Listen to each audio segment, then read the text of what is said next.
Bismillahirrahmanirrahim. Assalamualaikum warahmatullahi wabarakatuh. Bagaimana kabar pada hari ini anak-anak? Semoga semuanya selalu dalam keadaan sehat dan semangat ya, meskipun kita dalam pandemi COVID-19 ya. Baik anak-anak, sebelum memulai pelajaran pada pagi hari ini, kita awali dengan bacaan basmalah dulu ya, supaya kita lebih mantap atau lebih dilancarkan oleh Allah Subhanahu wa taala dalam pelajaran pada pagi hari ini ya. Tentunya ilmunya juga akan bermanfaat bagi kalian semua baik di dunia maupun di akhirat ya. Anak-anak, untuk materi kali ini ya, kita mengenai atau membahas mengenai faktor pendorong dan faktor penghambat sosial budaya ya. Bismillahirrahmanirrahim. Kita bacakan dulu tujuan pembelajaran pada pagi hari ini. Ada dua tujuan, yaitu setelah mempelajari materi, peserta didik diharapkan: 1. Menjelaskan faktor pendorong dan penghambat perubahan sosial budaya. Yang kedua, mengklasifikasi bentuk-bentuk perubahan sosial budaya. Apa yang dipelajari ya, yaitu faktor pendorong dan faktor penghambat. Kita bahas satu persatu ya. Ini faktor pendorong dan faktor penghambat perubahan sosial budaya. Di sini ada 3 link YouTube mengenai video tentang penghambat perubahan sosial budaya. Nanti kalian bisa setel sendiri ya. Kita lewati saja, kita lanjutkan. Ya, yang pertama ini adalah faktor pendorong perubahan sosial budaya. Ada 8 faktor pendorong perubahan sosial budaya. Yang pertama adalah sistem pendidikan formal yang maju.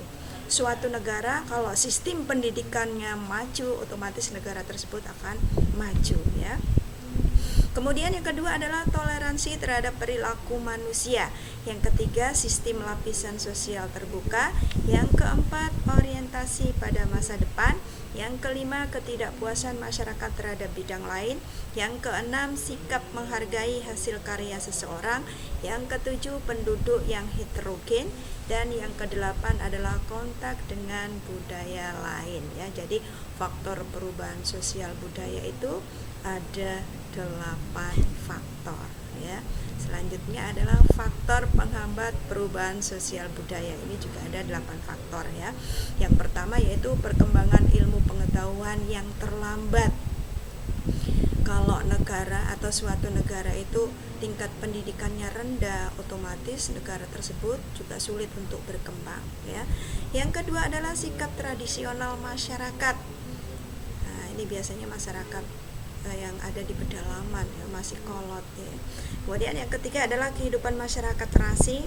Yang keempat adalah kemalasan. Jadi kemalasan adalah faktor penghambat perubahan sosial budaya.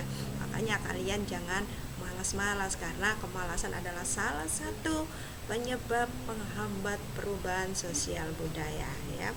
Yang keenam adalah prasangka terhadap budaya baru dari luar. Yang ketujuh, hambatan yang bersifat ideologi. Yang kedelapan, adat atau kebiasaan yang telah mengakar atau kaku ya. Sebenarnya kurangnya komunikasi dengan masyarakat lain. Kaku karena kurang komunikasi dengan masyarakat lain ya. Nah, selanjutnya ada proses perubahan sosial budaya ya. Ada akulturasi, yaitu proses penerimaan unsur-unsur kebudayaan baru dari luar secara lambat dengan tidak menghilangkan sifat khas kebudayaan itu sendiri ya.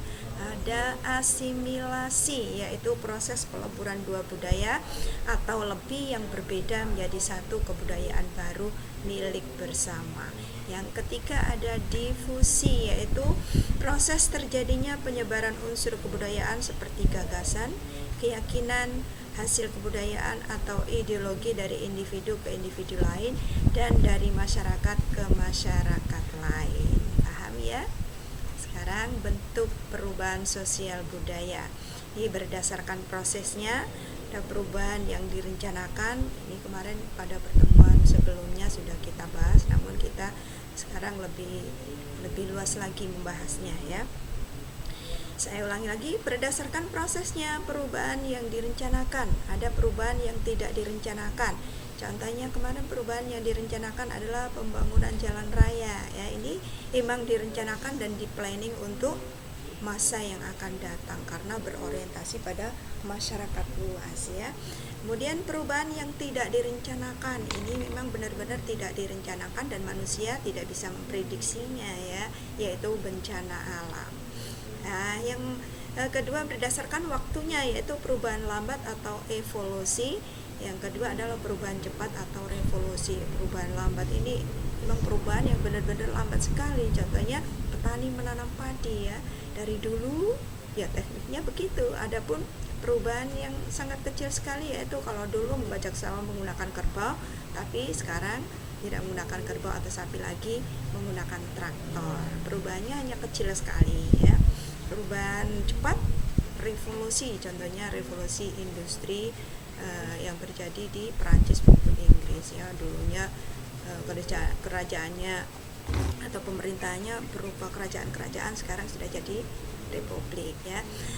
Yang ketiga berdasarkan pengaruhnya, ada perubahan berpengaruh kecil, ada perubahan berpengaruh besar. Yang berpengaruh kecil ini contohnya model baju, model rambut, model sepatu, model tas, ya ini tidak berdampak pada masyarakat luas.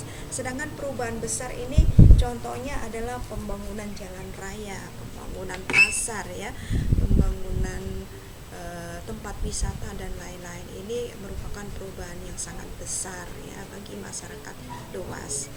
Ini selanjutnya perubahan yang berdasarkan kemajuan dan kemunduran arahnya, ada perubahan progres, ada perubahan regres, ya. Anak-anak sudah paham, ya? Kita lanjutkan, ya. Perubahan sosial berdasarkan prosesnya. Ini perubahan sosial yang direncanakan atau planned change. Tadi sudah dibahas, tapi ini ada contohnya, yaitu perubahan sosial ini dilakukan oleh pihak-pihak yang menghendaki adanya perubahan sosial atau agent of change, ya. Ada perubahan sosial yang tidak direncanakan atau unplanned change. Ini perubahan sosial ini terjadi di luar kehendak dan jangkauan masyarakat. Perubahan ini cenderung menimbulkan dampak negatif dalam masyarakat karena sering merugikan masyarakat, contohnya bencana alam, ya. Ini perubahan sosial berdasarkan waktunya. Perubahan sosial evolusi, yaitu perubahan yang membutuhkan waktu lama dan diikuti rentetan perubahan kecil yang saling mengikuti secara lambat. Contohnya tadi, ya, petani menanam padi, ya. Kemudian perubahan sosial revolusi, yaitu perubahan yang berlangsung secara cepat pada sendi-sendi dasar pokok kehidupan masyarakat. Contoh perubahan revolusi adalah revolusi industri di Inggris pada abad ke-18, ya. Perubahan berdasarkan kemajuan dan kemunduran arahnya, ada perubahan progres, ya, yaitu perubahan yang membawa kemajuan dalam masyarakat. Contohnya penemuan sarana transportasi dan komunikasi. Yang kedua adalah perubahan regres, yaitu perubahan yang membawa kemunduran bagi masyarakat.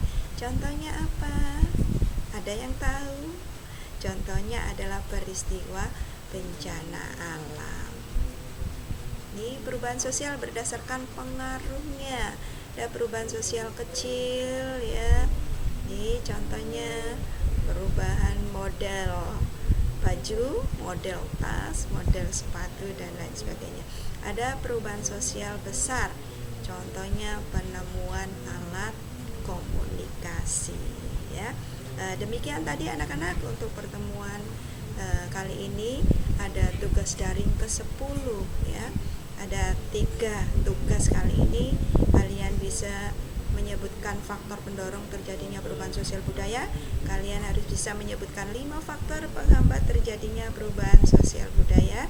Kemudian yang ketiga adalah kalian harus bisa memberikan contoh perubahan sosial berdasarkan pengaruhnya, baik berpengaruh yang kecil maupun pengaruh yang besar. Demikian anak-anak, untuk pertemuan berikutnya kita akan bahas mengenai globalisasi, ya. Semoga kalian senang